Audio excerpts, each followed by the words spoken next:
Oh my gosh. I don't even know if can we even say that on the I podcast? don't know. I'm going to bleep it out just in case.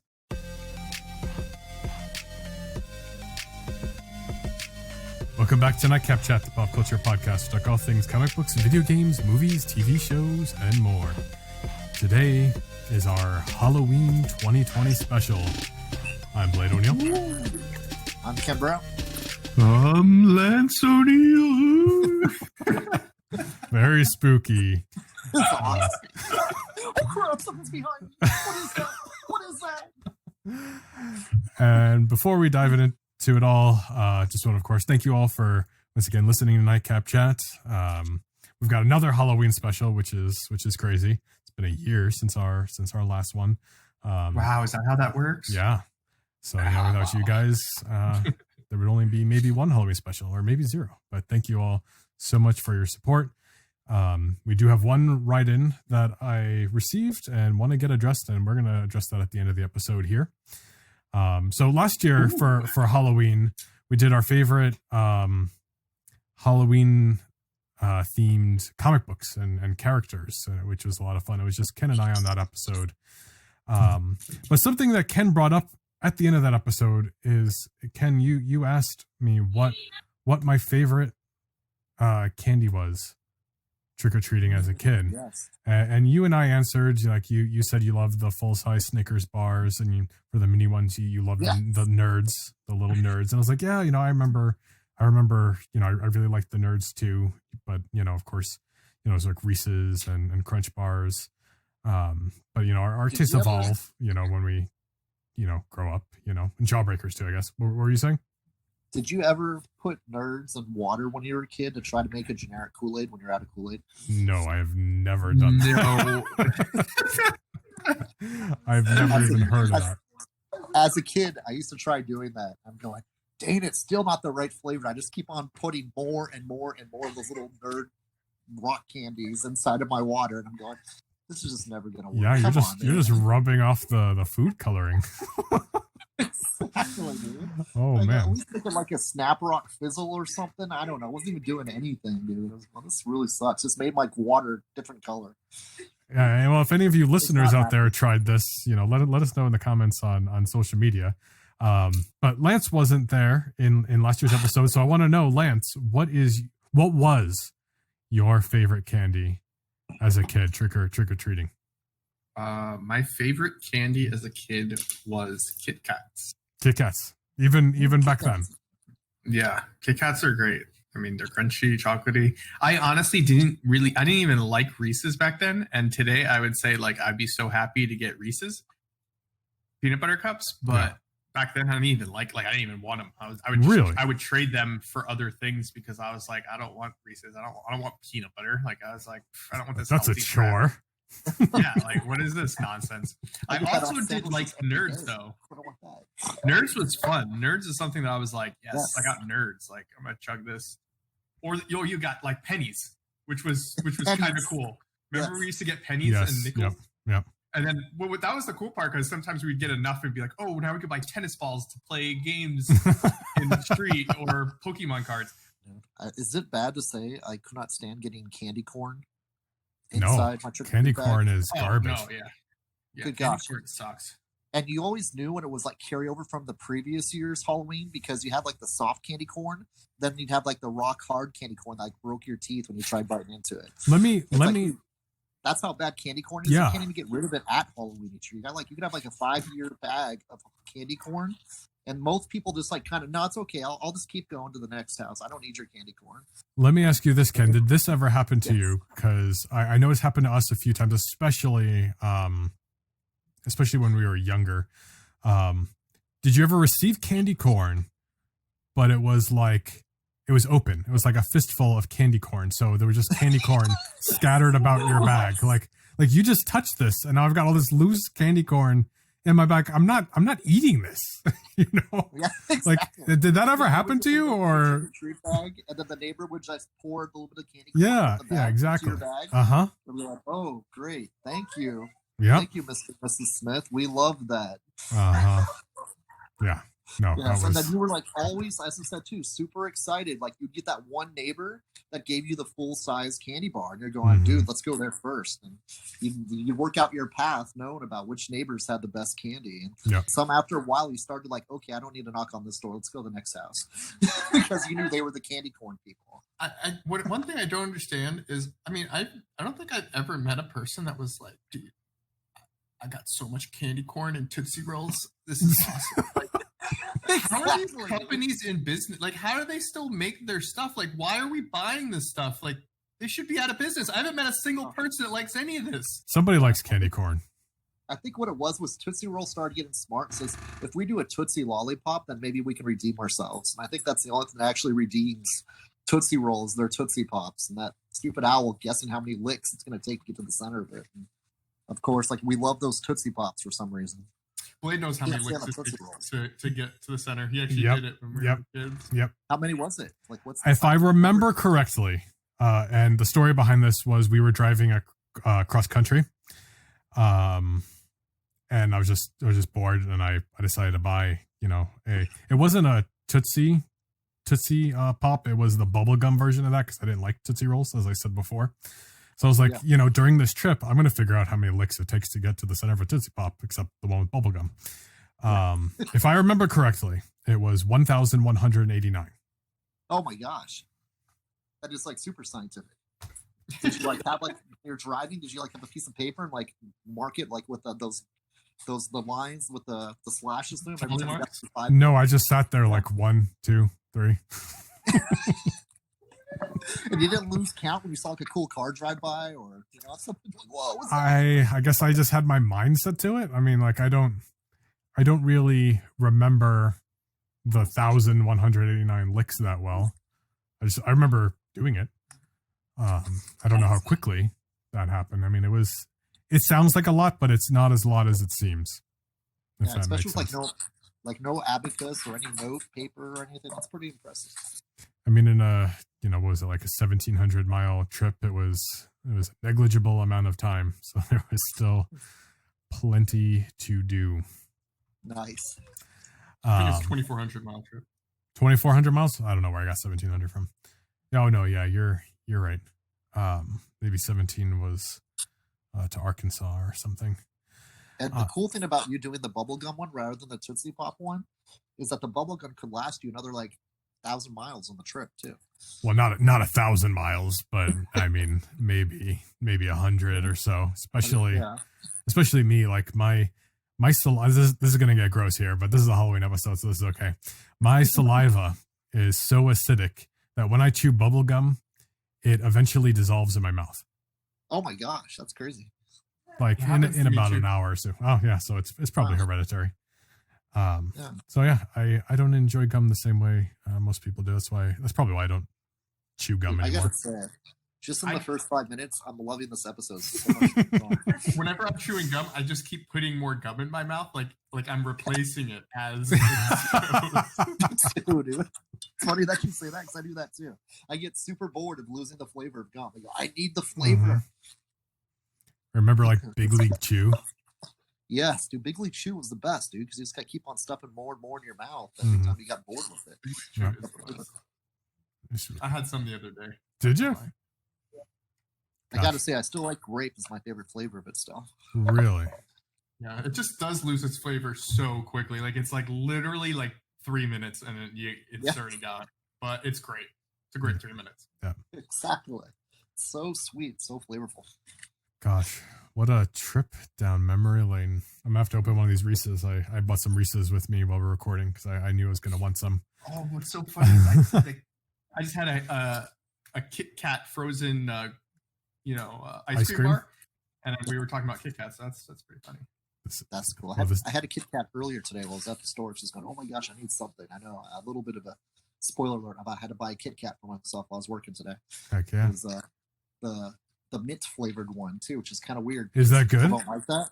I like it. I really like it. I'm a big fan of like Andes mints and stuff like that. Yeah, me too. Mint Kit Kat was really good.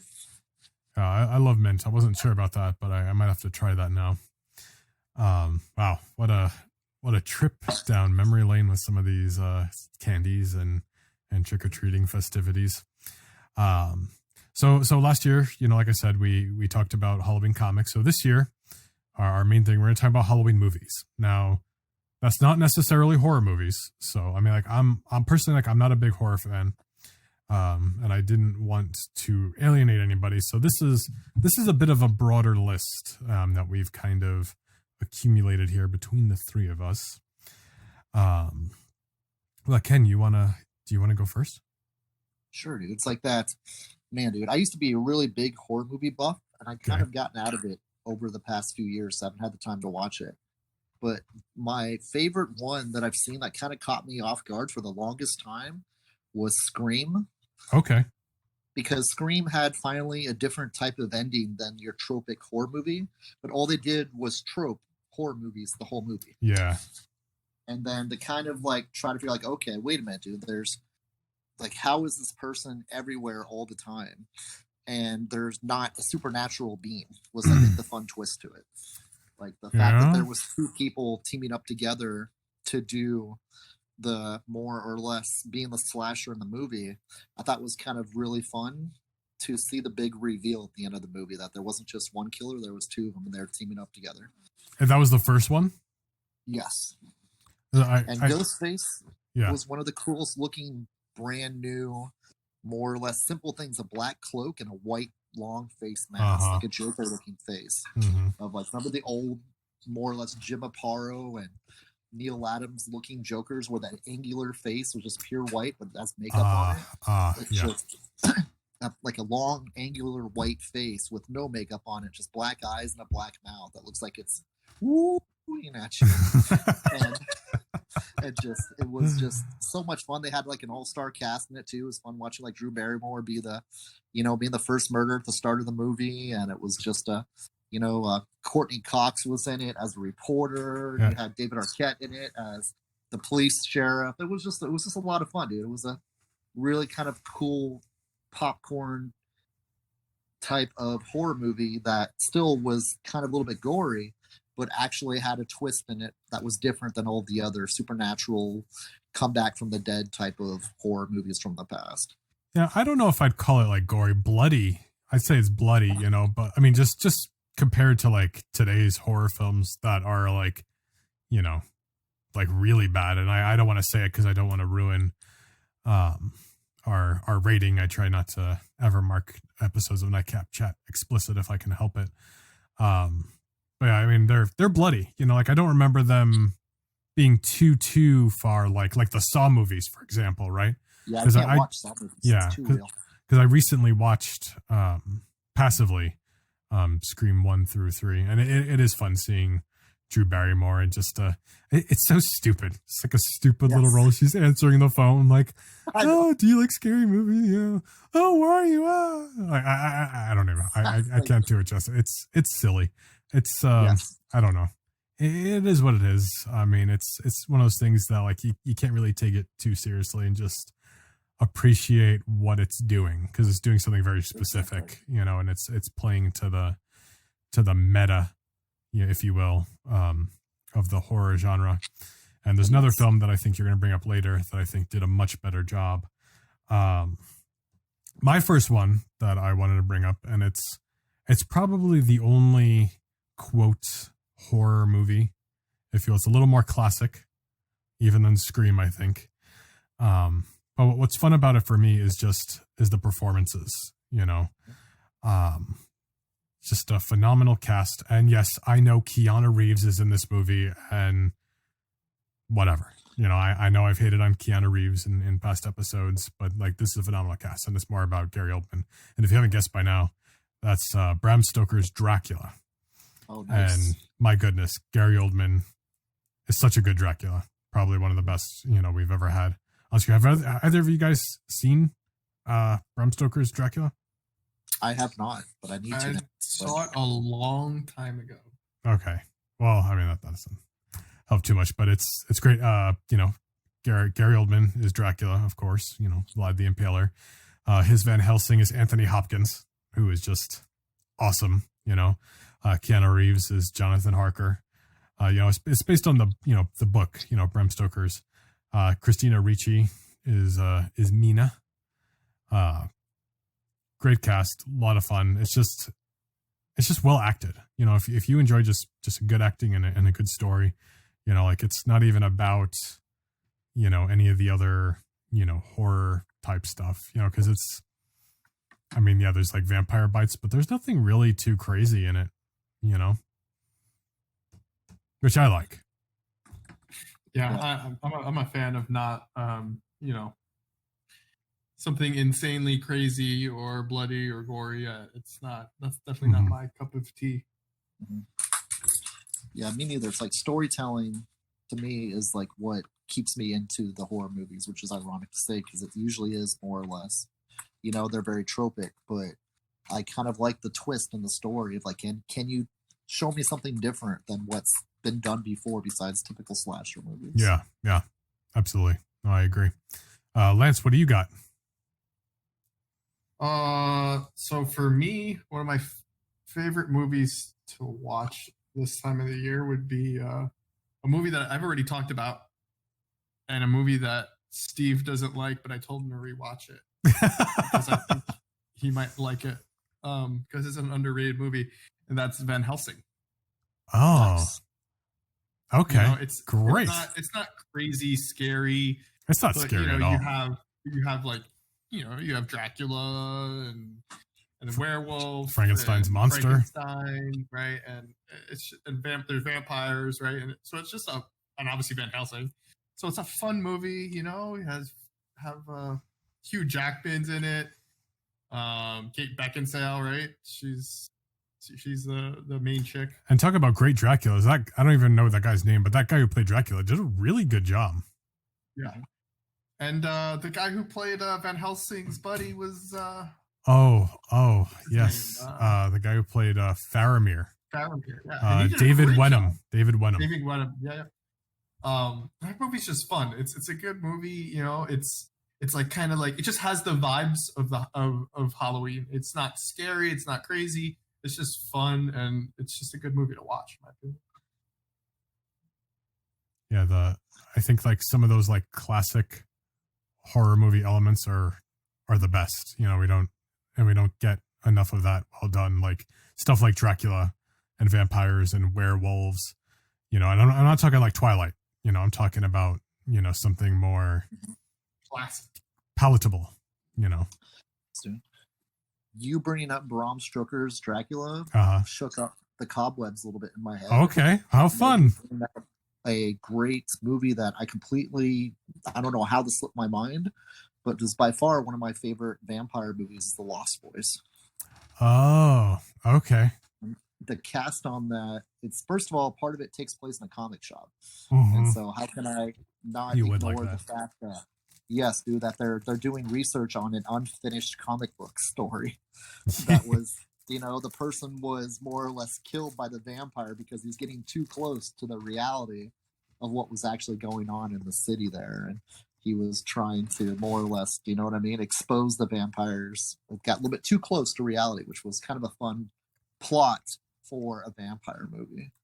And then you had obviously Corey Feldman in it, Corey Haim. I mean, it just, you know, Kiefer Sutherland was in it. It was a really fun vampire movie that was kind of a coming of age generational vampire movie. Like, it was all teenagers, you know what I mean? Like a younger generation being exposed to vampires. And it was just I think a cult classic when it comes to the old time favorite vampire movies for a lot of people. So did you saw it when it was more new, correct? Yes. Yeah. No, I mean, you're absolutely correct. But for me, it was a little less special because like I did not watch that movie until about 2009, 2010. Okay. So it must have been really time dated for you once you really. It was a little dated, but like I did really enjoy it up until they like the comic book guys started like hunting them. And I was like, oh, what are we doing? Because like, no, Kiefer Sutherland's character was so cool, you know, like even like whatever was dated about it. But I was pretty hooked until that point, I'd say personally, just because like it's like I didn't have that growing up, so like I missed that, you know. Yes.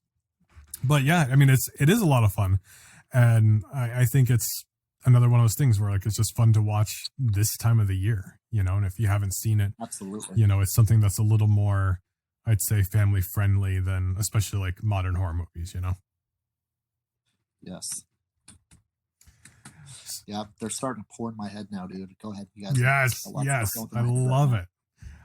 So my next one, I was kind of scrolling through some lists to make sure I didn't forget about anything I want to mention, and I came across something, and it is something I have talked about on the show before, and I just want to remind you guys about it because it's the perfect time of the year to watch this movie. So this movie has now spun off into a TV show, and if you're the kind of person who really enjoyed Thor Ragnarok and its humor, I didn't like that humor for that movie. Well, like I do respect the humor. Taika Waititi did a movie called What We Do in the Shadows. That's now a TV show, and he's in it. So Taika Waititi's in it with Jermaine Clement, I think his name is. So they're really funny.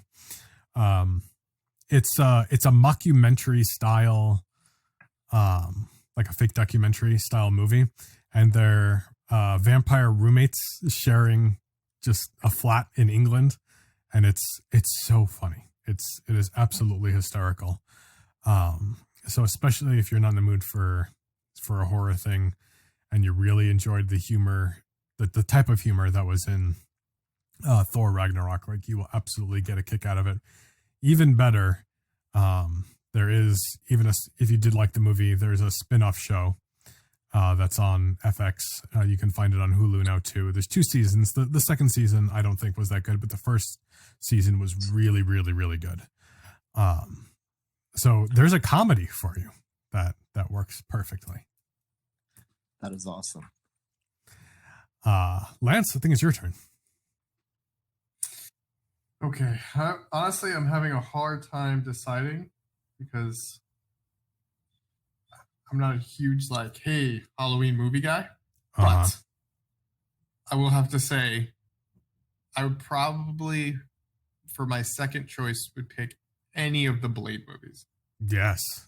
That's including Blade Trinity. Including Blade Trinity? Yes, I know you don't like it, but I actually kind of enjoy it. I think, I don't know, I like Ryan Reynolds. You can say whatever you want. Sure, he was playing Deadpool. It was still fun. It was funny. He brought great comic relief.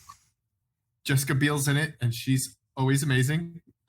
I mean, how do you not like Jessica Biel? You know what I mean? And you know, I mean, some of the lines are stupid. I'm not gonna lie. There's some really dumb, corny, and Triple H being in it, and he's not. You know, he's great and all, but he was a little corny. A lot corny. A lot corny. It was pretty bad. But it was fun. It was. I think you know, looking back and just not taking it too seriously, like it was just a fun movie. Like it was fine, you know. And Blade 1, Blade 2 was was a little way more serious and a little darker, I'd have to say. But those movies are just great movies, and there's great lines in all those movies. You know, great quotable lines. Some of them I can't say without us being explicit. Are you ready to die? I like that. Yeah, just skip the whole. And then obviously there's Blade in the tunnel. He goes, "You obviously do not know who you are." And they censor it to messing with in the edited TV version. And he murders 100 of them or whatever it was. That was an awesome scene. But yeah, those movies are just so much fun. Wesley Snipes is awesome in those films. Yes, dude. I said too, is like that. I'm in agreement with you. I actually enjoyed Blade Trinity, which is kind of weird because a lot of people tell me it's the worst Blade movie, and I'm going, I don't know, dude. It was fun, dude. Even the vampire, the vampire dogs too. Even I'm going, I don't know why, but that was wasn't there little vampire? You made a vampire Pomeranian. Pomeranian, that's right. Yes. And Triple H had it. Yes, dude, and that thing too. Seeing Triple H, the little vampire Pomeranian, was you know what I mean. Triple H had to embrace that, dude, and he did, which was great. You know what I mean? I kind of feel. I mean, I don't know too much about Triple H's acting career, but I feel like I didn't see him do anything after that, and I'm hoping like that film didn't hurt him because I feel like that's not really on him. You know what I mean? Like I think he did fine because that's what he was given. You know what I mean? I think the movie where he played the bus driver killed his career rather than, Oh gosh. than Trinity. Oh, I haven't seen that. I can't. What was that movie called, Kayla? Because there was the movie where he played a bus driver, and it was pretty absurd looking even in the trailers. And I never watched it because even though I'm a Triple H fan, it's like going, oh my gosh, dude, this is how did he take? Talking about the Chaperone? The Chaperone? Yes, I think that is it. The Chaperone. And it was just I haven't seen it. Maybe it's enjoyable because it seems like some of these cheesy movies turn out being better than I even expect. Was he the main actor in that? Yeah, he was. I think he was about a bus driver. Yeah, I think he was a bus driver, if I remember correctly. The Chaperone. That is in the movie. That's what the movie poster has, is him with cut off sleeves, and he's got his arms crossed standing in front of a bus. So, I mean, it looks pretty lame, but now, if he was the bus driver in Speed, then maybe. But there the you bus go. driver for the middle school, I'm not sure that works too much for him. Yeah, only The Rock can pull that off, right? Exactly, dude. I love the Blade movies. Blade 2 is probably my favorite. And yes, I don't like Blade 3 really, but I will admit, even though I don't like it, for some reason, it's one of those movies, like especially if it's just on TV, like you can't help but just like flip it on. It's like I've seen it a bunch of times. And I don't know. I guess I have to admit, like, it is fun, you know, for all the stupid things in it and all the poor writing. Look at the way you dress. Was that supposed to be tactical?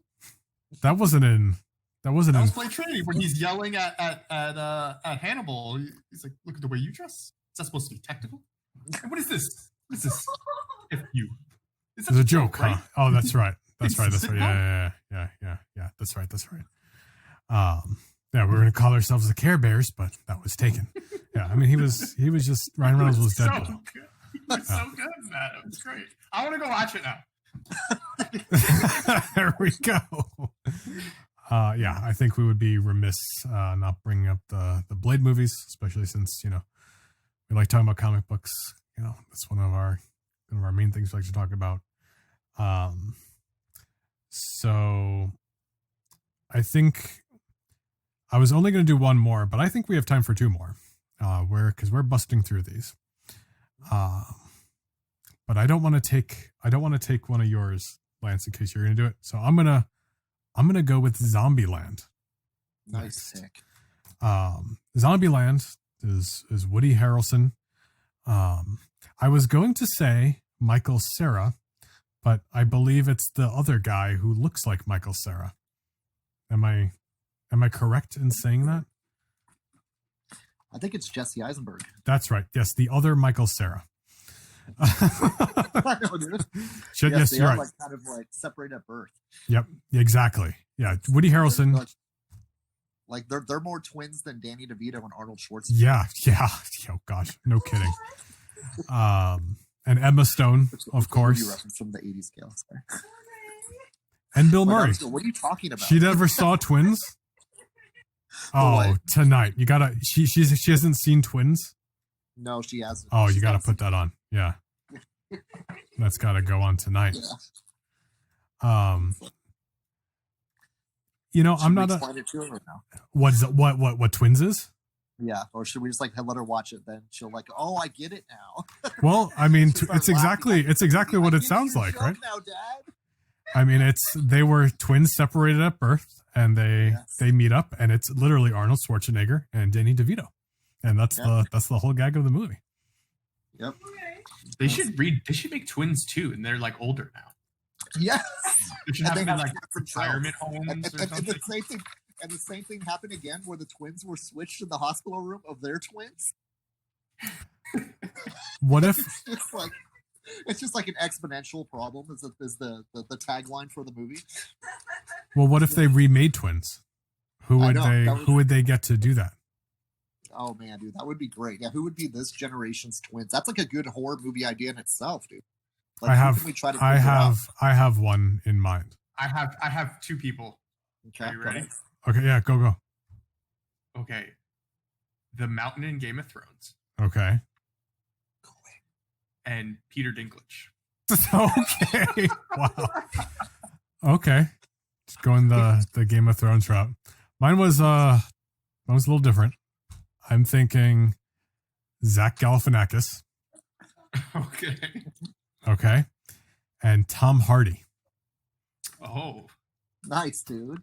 So you got like a funny, doofy looking dude and then like a good looking serious man, right? Yep. That's kind of what good. I was. I have another good one. Okay. Mm-hmm. They're similar personalities though, so I don't know if that's a little, kind of ruins it a little bit, but it'd be fun to watch. Kevin Hart and Terry Crews. Oh man. You nailed it. I love it. That would be awesome. Sold. That would be awesome. I'd watch that like 3 or 4 times in one night. Sold. I love it. Terry Crews is awesome. Kevin Wow. Hart, so epic. I love it. So hilarious. I love Terry Crews. No, I don't think they're similar. I mean, I see what you mean. Like they both be funny. They're just really funny, lighthearted kind of guys. But I think that's great because you look at how Arnold Schwarzenegger was in Twins. He wasn't like, oh, I'm going to bump up, That's like true, it was more lighthearted, right? Yeah. Yeah. I hope I don't offend Kevin Hart by comparing him to like Danny DeVito. Sorry, Kevin. Yeah. Love you to death, but. And I got one more too. Okay, let's do it. One more. What about Will Ferrell and Mark Wahlberg? Okay. Interesting. I can see that. I could. Mark Wahlberg's like super cut, like and super serious. Will Ferrell's just kind of like, dude, where did I come from? He's the elf. Do you know what I mean? And he's kind of tall. Mark Wahlberg's kind of short and stocky a little bit. Do you know what I mean? Yeah. I could picture that. him getting frustrated with Will Ferrell, who's just being ridiculous, and he's just trying to be all serious. That's funny. That's good. I love it. Wow. So you all got treated to a random side topic there. Yes, exactly. Scary side topic. So yeah, I had Zombieland. So I think, Ken, what did you have next? Man, dude. Yeah, Zombieland was on my list too, but close on that top 3 too for me was Cabin in the Woods. Oh, yes. Josh Whedon completely surprised me. I had no idea he had a good horror movie inside of his repertoire. Mm-hmm. And he made like one of the most creative, scientifically, let's see if we can prove that movies work type of aspect on it. I mean, just more or less made a deal with hell to make technology that would less control this scenario to not that these kids can survive a horror movie. They had every element turned against them. And it was really cool too because it was the first movie I remember seeing Chris Hemsworth too as well. So when I saw Thor, I go, oh, it's the guy that's from Cabin in the Woods. That's awesome. I don't know. That was something where, Chris Hemsworth was doing Thor before Josh Whedon came onto the Marvel projects anyway, correct? So it wasn't like a Josh Whedon connection to the MCU that brought in Chris Hemsworth. No, it wasn't. But it was still. I think that's why I bothered watching Cabin in the Woods because I wanted to see what this Chris Hemsworth guy was up to. Because I think before that, all he had was a small cameo as Captain Kirk's father in the first Star Trek movie. The only reason why I went to go see the Star Trek movie was to see him in the movie for 5 seconds. Yeah, in the beginning before he died. Yeah. Yeah, he's a good actor. And that was kind of one of he was the one that carried that movie. I will say, I don't like horror movies. I really don't care for them. But I watched Cabin in the Woods, and I now realize that's probably why I bothered watching it. But surprising, like I enjoyed it, and that twist at the end was like, wow, this is just such a crazy explanation that almost justifies any movie that's kind of close to it within this genre. Yep. Yeah, I love it was creative. I mean, Josh Whedon never disappoints. For a guy that didn't really do a horror movie since Buffy the Vampire Slayer, which was actually more of a comedy than it was a horror movie. Yeah. It was kind of refreshing to see him come back and try the horror genre from a different perspective at times, because we saw what happened with Buffy. I mean, it turned into a cult for years in the TV series.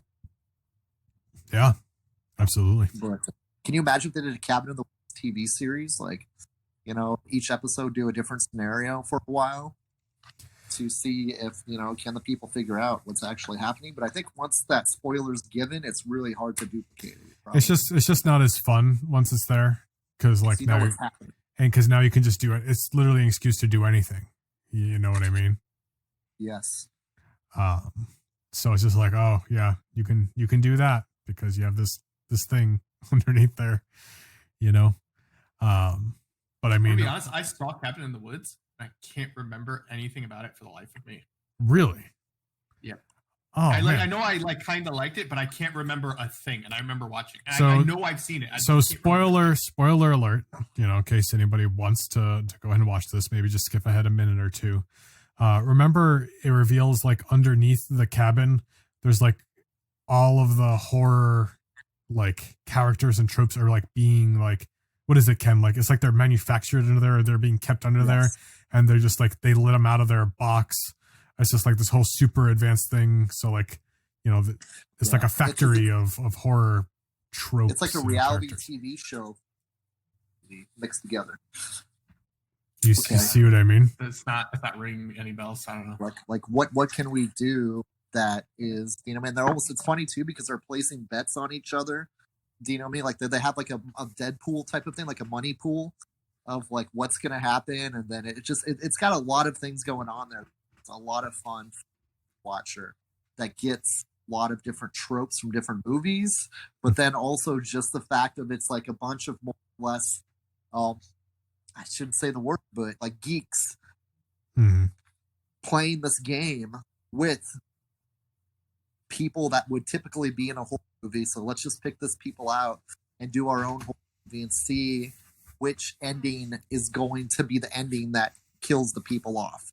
And they keep on finding ways to survive throughout the movie. And it's going, dang it, dude. They're putting money down bets on, okay, is it going to be this death form? Is it going to be that death form? And it's really fun. As I said too, it's like it's really creative. And Josh Whedon like mixed the genre of like pop culture fun in watching movies and the more or less just our interest in the tropes that horror offer you in a different twist ending. Yeah, it was fun. Even as someone who doesn't enjoy horror movies, I do definitely think it's worth checking out for sure. Lance, what you got for your one more? So I don't really. Okay, how about this? I'll do some honorable mentions of movies that bothered me. Okay. Is that okay? Yeah. Okay. So instead of doing a third film, I'm gonna do movies that bothered me. Okay. Okay. Saw 2. Okay. Okay. Oh yeah. Okay. We have a friend that's in this. Our neighbor. He was actually in the film. Yeah, Frankie G. He's actually the main guy, buff dude, whatever. Anyway, there's a scene where he picks up a girl and throws her into a vat of needles. Oh God. And I have a fear of needles, so this whole scene, and I'm watching it probably 10 years old, and I'm just like cringing out the wazoo because it's just like, oh my gosh, she's just like searching for the correct syringe in the thing, and she's just moving around, and you see all the needles like sticking out of her. I'm just like, oh my God, like my worst nightmare. Okay. Yeah. Another film that is a terrible film for me to watch, and I know Blade, you're probably the same way because maybe this is how like your brain works also as you go around on a daily basis, like looking at things. But Final Destination, and I'm talking about any of them. Oh yeah, those are creepy, dude. The whole okay, you're sitting there and you're working out, and then all of a sudden this cable snaps, and then the sword falls off the roof and then cuts your head off. Like those things go through my mind on a daily basis. Like I'll be walking around the store and I'm like, you know what? That thing could fall, and if it falls, man, that would kill me. Like that's just going through my mind. Especially at Home Depot and Lowe's because we had a career day in high school one time, and all these random people came in and talked about their job, and we had a guy from Lowe's come in, and he was saying why Lowe's is better than Home Depot was because more people die at Home Depot from the stuff at the top shelf falling on them a year than in Lowe's. And that's why Lowe's was better. Wow. And like that messed with me. So every time I'm in Home Depot, I think about that and I look up and I'm like, okay, is there anything that looks like it's going to fall? Like literally every time I'm in Home Depot. I remember what that guy said. Dude, we should do a seance at Home Depot. See if No, the people no, that's so bad. where we get like paranormal activity with these things going. Oh my gosh. Paint can section. This guy not only got hit with a paint can, he got painted blood red with his death. That's Carrie, right? That's right? scary. Is that Yes, that movie? that's true. I understood that Carrie's dad reference. worked at Home Depot. Scary thought. That's crazy. That's awesome. Yeah. So yes, I do. I understand what you're referring to, Lance.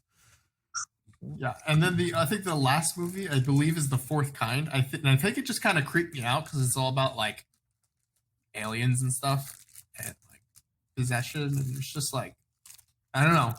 It was one of those films that I watched and I had a hard time sleeping that night. You know, kind of got a little paranoid. Yeah, I can understand that.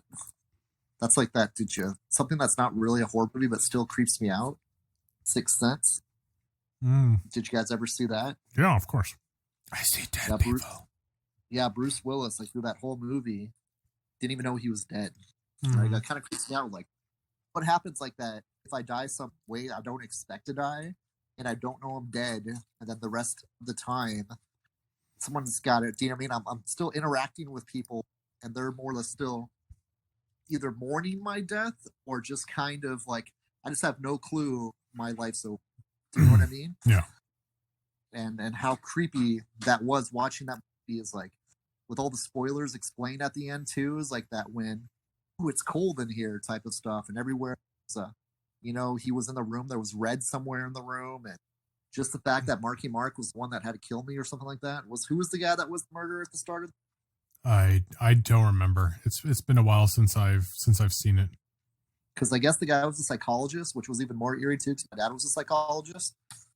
One of his patients that just kind of came back to kill him. He thought he survived. He didn't realize he was dead. It was just a really kind of eerie, good movie because the kid was the only one that could see. And of course, whatever reason, kids are the ones that have that paranormal connection with the other side. Whatever reason, because they're innocent. Ghosts communicate with kids too. They have the innocent connection to pull real reality. And it was just kind of, I don't know, it was kind of randomly more impacting than most movies where you kind of walk away thinking of like, wow, dude, that was really well done and very kind of thought provoking Matrix style type of thing. And the other one too, that is multiple dimensions of reality that you just don't even know there. Oh shoot, dude. I think Keanu Reeves was in that too. It's a multi-dimensional thing, like where he was working his way through multiple dimensions or multiple layers of reality to get back to his own reality. Inception. That's not I don't think that's Keanu Reeves. That's Keanu Reeves. Who's in that? Maybe someone's thinking of Matrix. Who's in Inception? Isn't that what's his name? It is Leonardo DiCaprio. Oh, it's DiCaprio. Okay. Just something like that. I'm not even understanding what's going on here, but it's the so other deep. guy we don't like. Nice, dude. For whatever reason, that movie was kind of like, whoa, deep on some different levels. I never saw Inception. I did see Sixth Sense. It was good, but I mean, I saw it years and years. Like I already knew the twist. So it was a little less exciting. I guess it was part two because I saw it in the theater and I didn't see what was coming, and it was like, wow, really, really well thought out. Yeah, I mean, I could see it being cool though, because I mean, like, kind of a similar idea to like Fight Club, Yes, like, exactly. I got to see that without knowing the big spoiler, and I was like, oh wow. And then like it makes you like want to go back and watch it again, and like you just notice different things, the second time, like, oh wow, like that makes so much sense, Yeah, I think there's it's fun when you have a movie where there's such a big twist that you have to go back and rewatch it and notice so many things that like you didn't know. You know what I mean? Yeah. Yes. Like for me, like my favorite film that's like that, like I do love, as much as I love Fight Club, The Book of Eli. I haven't seen that. Oh, you haven't seen that? Yeah. Well, I'm not even going to finish saying, but after watching it, you're going to have to rewatch the whole movie and you're just going to be like, oh my gosh, like you should notice it here. You should notice that there. Like, and it's such a good movie. I won't spoil it then for you because you should watch it. I love that film. Dude, I love movies like that. Those are my favorite types of movies, is like where at the end it's like, oh dude, I took on a ride and at the end there was a payoff. Yeah. And what a great cast that movie has. Mm-hmm. Denzel, right? Denzel, Gary Oldman, Mia Kunis. Great cast. Okay. Yeah, I fully intend on watching watching Book of it. Eli, you say? Yeah, Book of Eli. Yeah, I need to watch that now. So my last one, I've been saving it. I'm sorry if you can hear the sound of freedom here going over Can I guess it? the house. Yes, you can guess it. This is my favorite. I consider it a Halloween film. Oh, it's your favorite? My favorite. Oh. Yeah. Oh, okay. I thought you were just saving like a special one, like a unique one, but No, I'm it's probably wrong then. You think so? It's because this is definitely not your favorite, but I could see it being mentioned. My favorite. Definitely not your favorite. I consider this my favorite. I'll call it a Halloween movie. We've been watching it every year on Halloween while we're waiting for kids trick or treating. You don't know? I was going to It's- make a it's- kind of like a joke and say New Mutants, but Oh.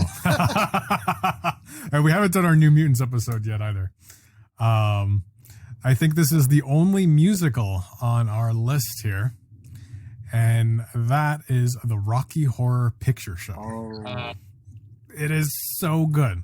It is so good. classic. yes. Have you guys have both seen it, right? Yes.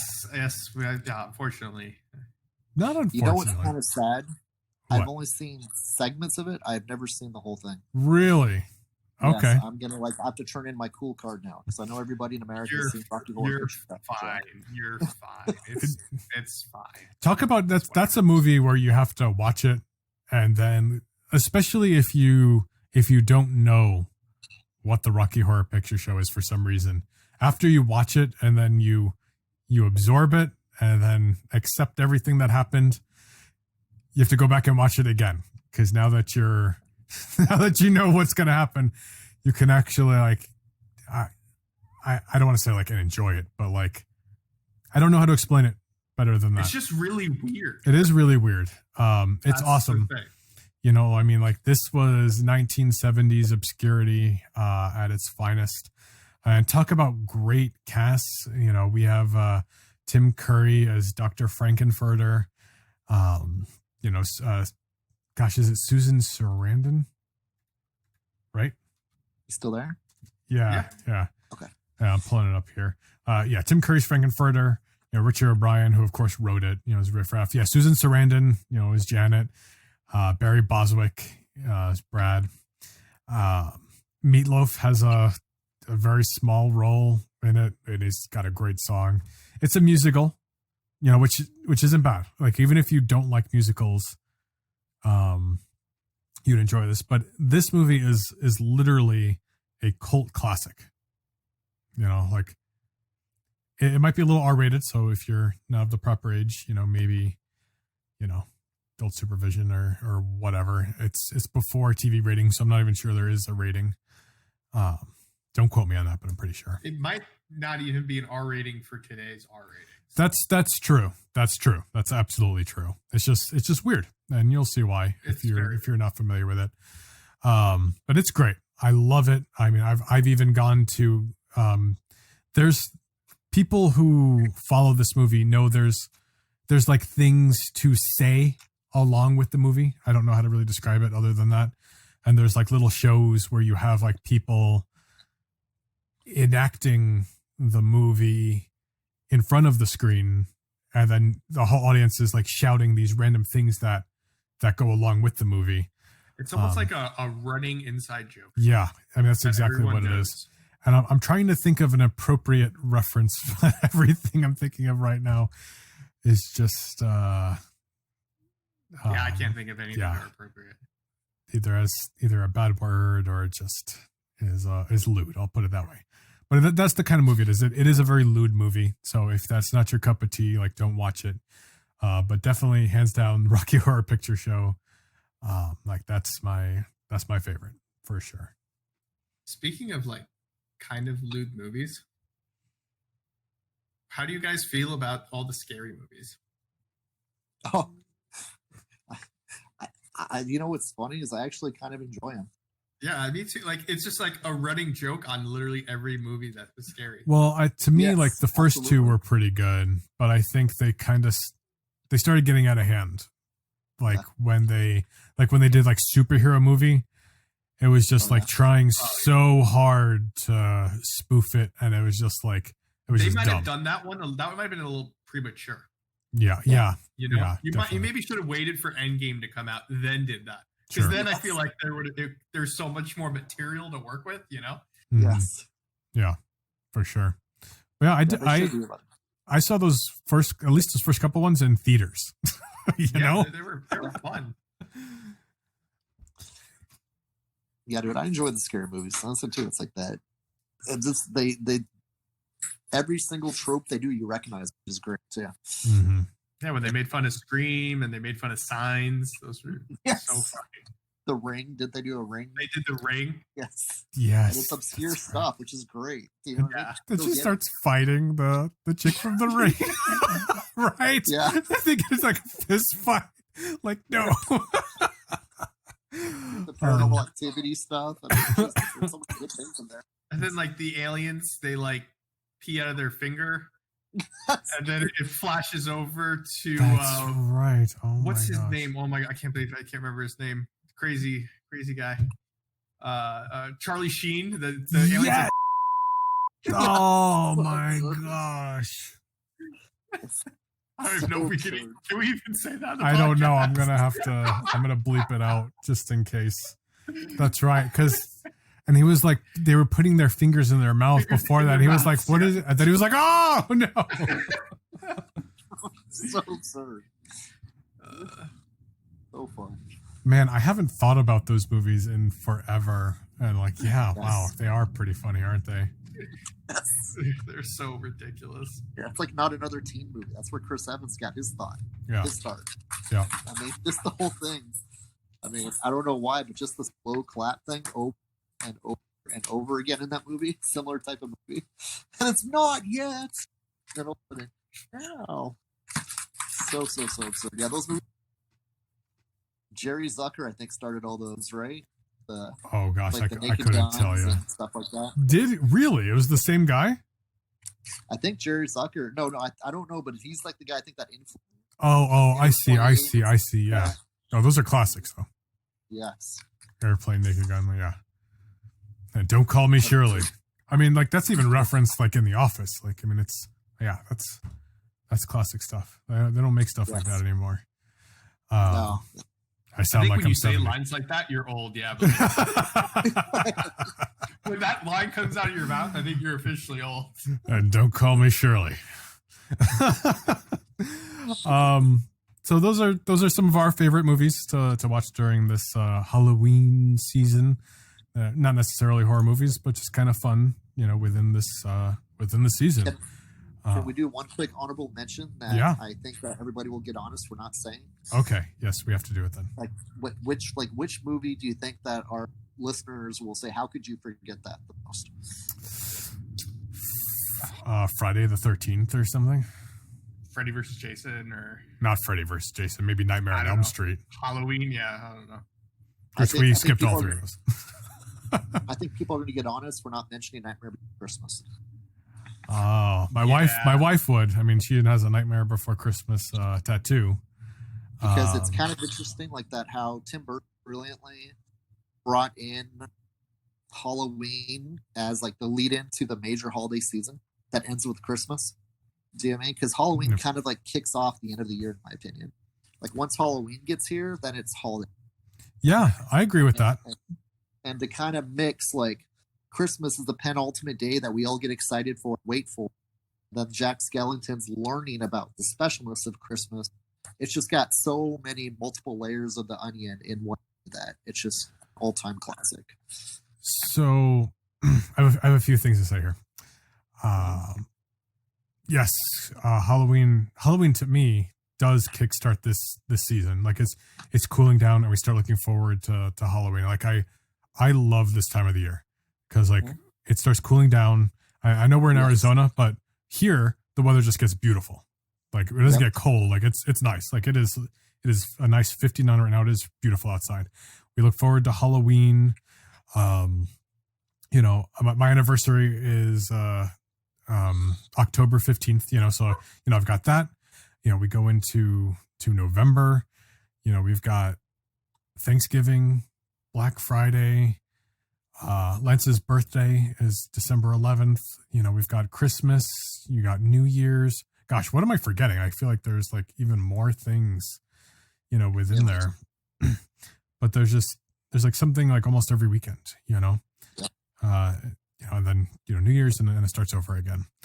I will say though, Nightmare Before Christmas to me, I don't know if I've talked about this on Nightcap Chat before. I literally have a phobia of claymation, and I was forced to watch Nightmare Before Christmas in school, and I really don't understand why. It freaked me out. It freaked me out. Like claymation disturbs me. So I was just like bothered for days because we had to watch it over the course of like 3 days. So that movie kind of messed me up. But I'm glad my wife likes it, you know, and she enjoys it, you know, and I'll buy her a Nightmare Before Christmas stuff, you know, for her birthday and stuff. And we have decorations and I'm good with that. Just I can't watch the movie and stuff. Yeah. And I'm the same way too, just so you know, Ken, like I cannot stand claymation. So for me, I don't watch the movie. I don't care for it. I don't like it. I get that it's a good movie. I'm glad people enjoy it. I don't enjoy it. My wife also loves the movie. That movie is one of her favorite movies. Her favorite holidays is Halloween. She loves that more than Christmas. Yeah, my wife too, actually. She loves Halloween. So, I mean, like, I get it. My wife's favorite movie is also Hocus Pocus, which we didn't mention. And I'm sure if she listens to this, she'd be upset that I didn't say it. I just said it. So there we go. That's awesome. The movie's okay. I saw that too. Now I got a question then. It's like, does Gumby creep you guys out too then? Yeah. Yeah, I honestly don't even really like Rudolph too much because of claymation. Like I get Rudolph, like Rudolph's great, but like it kind of bothers me. And I think the snowman, the abominable snowman, snowman. I think he's the reason, probably why I don't like claymation. Like I feel like that has to be it because like why else wouldn't I like it? You know, it's either that or watching like Mad TV as like a really little kid and they had like the weird claymation thing sometimes. Maybe that's what it was. I don't know, but something must have happened that like I triggered me to have this weird like I don't like. Maybe it happened to both of us. That's what I'm saying. Why do we both have it? There must have been something that we saw that just like ruined it because there's nothing weird. Like I have no problem with stop motion because it is like almost like. So I'm trying to. We're going to get into a psychology session here. I'm trying to delve into the depths of my mind here. Like where could this have possibly started from? And there's something I'm kind of thinking of. Was there something, and maybe you can attest to what I'm trying to think of. Was there something really weird and gross that was claymation on SNL back in the day? Like I'm thinking, Hanky? no, we liked Mr. Bill. Mr. Bill was cool. He wasn't Mr. Bill. Oh no! Yeah. He wasn't stop motion though. So like I was cool with that. But was there something that was like moving that was gross? Mad TV. Was it Mad TV? Where Santa Claus like murders the reindeer, like he has a machine gun and he's just like obliterates the reindeer. Like it was like so disturbing and like gory and like weird. I think that like that might have. Is that what I'm trying to think of? I was picturing something gory and I was thinking SNL. Maybe that's it. Are you familiar with anything like that, Ken? I don't want to look it up. And don't look it up. Yeah, I can't look it up. I mean, I do remember the Saturday Night Live skit where they had the Christmas gifts that were Bill Murray's Christmas gifts type of thing, like where they're doing a sit-down talk show about best Christmas gifts to give this Christmas season. Uh-huh. And the first thing he gave up was, this right here is bag of glass. And it was like, and the lady's like, that's hosting the talk show, was like, she was appalled. She was, oh my gosh, are you serious? Like that's something you're going to recommend for parents to get for their kids? Yeah, who doesn't like playing for glass? You punch your fist through it, you sit there and you put your hands through it, which is great. But now we have it ready for you. It's just get it, pour it out, and play all you want, kid. That's funny. And I was just going, this is okay. And then she goes, do you have any other toys that you think are great for the Christmas season? She's, absolutely. This one we know is going to be a winner. It's called Johnny Matchstick. it's like I think I saw that. Yeah. Yeah. That sounds familiar. Yeah, and it's just one of the funniest skits, but it's like the darkest toys you can get for kids at Christmas. Okay, Blade. I think I might remember something, but it could be something weird from Robot Chicken, and I might be getting my memories mixed up. Yes. But was there a Mad TV thing where I think it was part of the same Santa thing where Santa sends like presents to kids, and it's like elves in the like presents, and they like open up the presents, and the elves come out and just like kill the kid. What? Oh, nice. I have no idea. Okay, maybe it was a Robot Chicken thing that's like really weird and disturbing. It is funny because like Robot Chicken would like probably, if there's kids watching Robot Chicken when they're like 4 or 5 years old, there's they're gonna have scars for the rest of their life. Oh yeah, that shows stuff all the time. Oh, I can't watch that show. Yeah, dude, it's like, you want to hear something weird? I can watch Robot Chicken. No, the what? I can watch Robot Chicken. It's like I discovered it when I was an adult, so it doesn't bother me. But I was just picturing a kid watching this. I'm going, oh my gosh, dude! The kids would like be shocked by this. Have scars forever. I mean, sometimes there's things I have to skip, but I think what kind of saved it for me is like they use a lot of action figure molds that I'm like familiar with, and I'm like, oh, like absolutely. I know what that is. I can't do it. I can't get past it. Do you remember?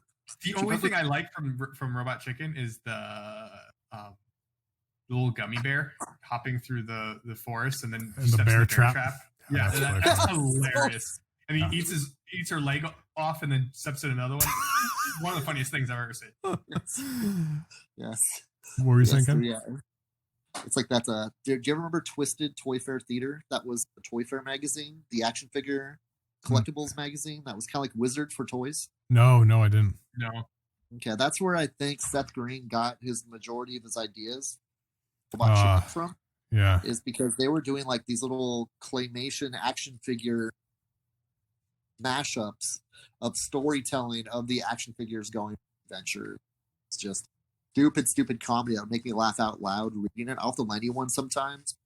But before we wrap up, I invited everyone, if you have any questions you wanted us to answer on the podcast, write them in, and we got one in, and this one is actually mostly for Ken, or actually all for Ken, I would say, because I do not know anything about this really, and I don't think Lance does either. But we have a question from Billy Goreski, and cool. I hope I said that correctly. I know I've brought him up in the past because a couple episodes ago we were talking about some of his comic book write-ins, and we talked about the first appearance of Drawn to Comics in the letter section, both just comic books and was it Kill Kill and a Deadpool comic specifically. But I'm going off on a tangent now. But here is Billy's question here. With UCS no longer distributing DC Comics, could we see DC leaving Lunar to go back to Diamond? And if so, how long do you think till that happens? That's a good question, because I heard that announced last week too, that DC's going exclusive with Lunar, and then UCS, the comic book service that is more or less owned and ran by Midtown Comics with their separate division of Midtown, must have been having some struggles. Okay. And Lunar has been doing a pretty good job. So I think it's easier any publisher to use one distributor than two, to tell you the truth. And it's I kind of think that Reach would be better to have Diamond back involved again. And but Lunar's doing a really good job of handling one publisher right. And it's a little bit easier in my mind to have a distributor handling one publisher rather than 50 publishers, because this the time it takes to pack all the different books from all the publishers. So you don't think they're going to go back to Diamond? I think it's practical for them to go through Diamond for comic shop perspectives. I would love to see them go back to Diamond because it makes it easier on us. But I do think Lunar's doing a good job with their quality. And I think that comes from the fact of that they can focus on one publisher and not have to be in such a rush to get everything out and organized when you have so many different publishers sending product to the same distribution warehouse. It can become a logistical nightmare in some ways to try to get everything right, packed on time and packed safely and still stay on schedule. I mean, Lunar's been doing a really good job so far, in my opinion. I mean, we're getting books so much earlier than we've ever gotten from Diamond. It blows me away. There was one time that we got our comics, I think, wasn't it 9 days ahead of time? Wow. That's crazy. Susan, like 1 week? No, it wasn't that far. I thought it was at least a week. It was more than 7 days. But that was for the following week, right? Yeah. Okay, so it was like 7 days ahead of that. Wow. And I'm kind of going, that's unheard. Usually we get the stuff on Fridays, which is to me impressive enough. That's unbelievable because we have to pay a fee of like, it's nothing really. It's no big deal. I mean, Diamond's fee is irrelevant, but it's $4 per week and we get it a day early and we have to pay for that. Do you know what I mean? Yeah.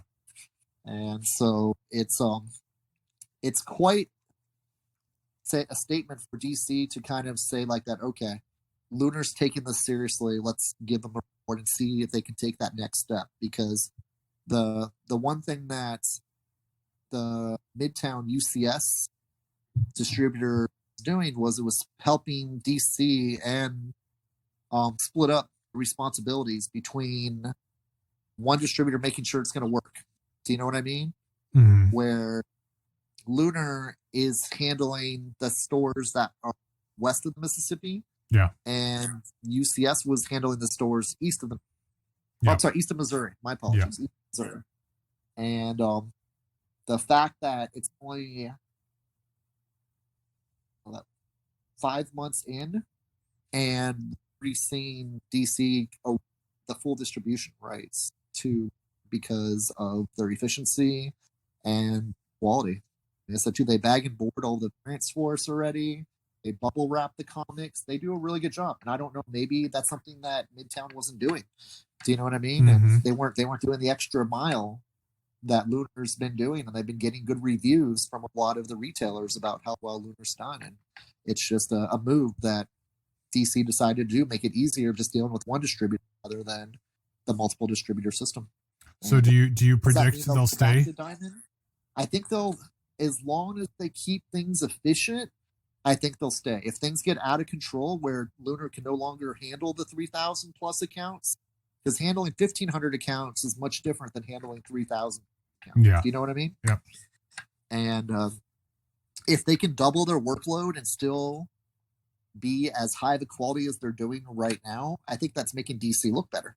Yeah. Because unfortunately, Diamond does sometimes we have to deal with damages. We have to deal with shortages. We have to deal not high quality packaging.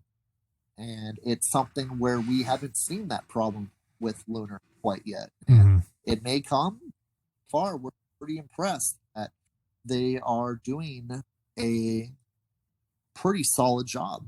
I mean, I would love to see DC go back to Diamond because that does make my life a little bit easier when it comes to having one release day, or do you know what I mean? Something where everything's more consistent and efficient. Yeah. But when it comes to the job that Lunar's done, they've impressed me. Yeah, and it's kind of surprising because you feel like Diamond, since their workload has been cut a little bit, you'd think that there should be some improvement on their end, right? As far you would as think so, because quality. DC like DC is probably about 30 to 40% average volume of each month's or each comic shop's month's orders. Right. And I mean, I said too, like Diamond should be improving. Do you know what I mean? With not having that much extra work, 30 to 40% of the load gone. I also wonder if there's any bad blood why they wouldn't get go back to them or try not to just because of them parting ways. I maybe so too is like that. I really, I said too, as a retailer, I don't like DC cutting off Diamond completely because it has made it harder on the retailer to have to go through channels to try to get backlog graphic novels. Do you know what I mean? Now the toys are going through DC Direct. They cut off, so I have to, once again pay higher rates now because DC's no longer handling their own toy line. They're leasing them out to Mattel and McFarlane and all the other different companies now to produce their stuff, where they used to be doing in-house statues and toy production. Right. And that is something I think that's going to be hurt the bottom line of comic shops in the long run too, because stuff's going to be more expensive, obviously. Yeah. And I kind of, as I said too, I kind of think that DC is just looking at their own bottom line as much as they can, and however they can get their stuff out to as multiple different outlets as possible. That's now their new focus. Now that AT&T's purchased DC Comics, and actually, obviously, Brothers, DC Comics is under the umbrella of. And it's something that's going to be an adjustment period for all comic book retailers across the nation to represent DC the same way that Diamond used to represent DC, in a way that was easy to access. And it's no longer going to be quite so easy to access. Yep. And there you have the answer to that question. I mean, there's a lot of things at play, but yeah. But thank you. So bottom line is, I think DC will stay with Lunar as long as Lunar's doing a good job. Yeah, absolutely. But thank you, Billy, so much for that question and writing in. I don't know what answer you were looking for, but I mean that's it from Ken's perspective, and I agree with him. Whatever he thinks, I think he is our expert here on Nightcap Chat on the matter. If any of you other listeners have any questions to write in, feel free to direct message us on Facebook, Instagram, Twitter. Leave us a comment.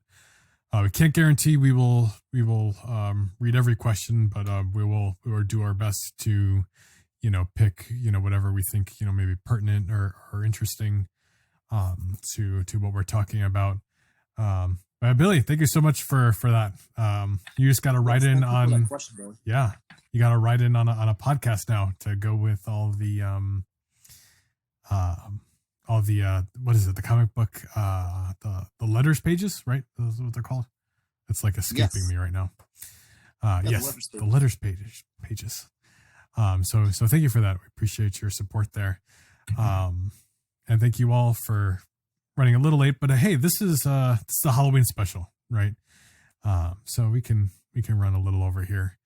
But thank you all so much for listening. Make us part of your weekly routine. If you do enjoy Nightcap Chat, share it on social media, Facebook, Instagram, Twitter. We're at Nightcap Chat or Nightcap_chat on Instagram. And if you do also if you enjoy Nightcap Chat, wherever you're listening to it, iTunes, Google Play, Spotify, iHeartRadio, YouTube, give us that thumbs up, leave a review, that really helps us with exposure. It puts us in those sponsored feeds and allows us to be suggested on different feeds. So that really helps us. It helps with the algorithm a lot. It helps with the algorithm. So if you have a few seconds, we would greatly appreciate that, because I see the listener growth growing. You guys are sharing or something. I see it growing in America. Interestingly enough, we're based in Arizona. We all live in Arizona. Ken shopped in Arizona. Our Arizona listeners have been overtaken. Get this. What? Not by California, but by Louisiana.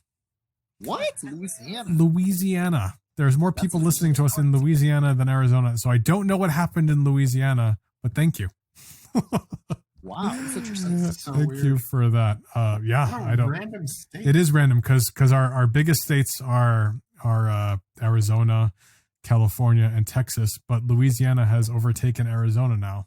So now it's Louisiana, Texas, Arizona, and California. There's some in New York. Maybe people were visiting Louisiana. Maybe some of our listeners were visiting Louisiana.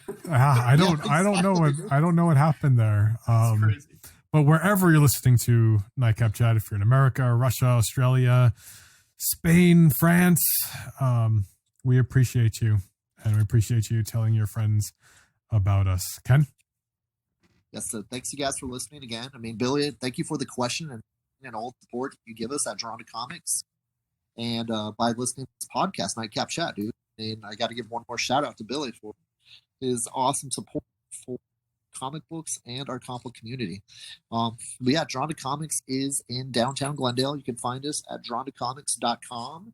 Also on Facebook, Instagram, and Twitter. And when you are in downtown Glendale, we're on the corner of 58th Avenue in Glendale. Thanks you guys for all your support. Such a fun show tonight. Yeah. Thanks. And my name is Lance O'Neill, and you can catch me on Twitch at Tales of Lance and on Twitter and Instagram at Tales of Lance. I haven't been streaming too much lately. I know I've already said this in the last podcast, but just had a baby. Literally, I'm moving this Friday. I'm closing on a house. I don't have too much time to stream, but you can watch my past broadcasts. My last one was pretty fun. Played some Fortnite with some randos. And I dropped a 23 kill win by with a bunch of random people that were really bad at the game. So you guys should watch that. It's hilarious and fun. This guy, you should have heard the comments after the game. This guy was like, dude, you're a god. You're a legend. And I was like, thanks. It was great for the ego. I killed a quarter of the lobby by myself. It was awesome. That's awesome. That's pretty funny. I wasn't there for that. I called you Lord Lance. Lord of the Fortnite. Halloween is this week. If you guys are trick-or-treating this Saturday or hanging out or whatever you're doing, whatever, be safe, have fun. We love you guys. Thank you so much for listening. And we will catch you all next week. Have a happy Halloween. Have a good week. Thank you guys for listening.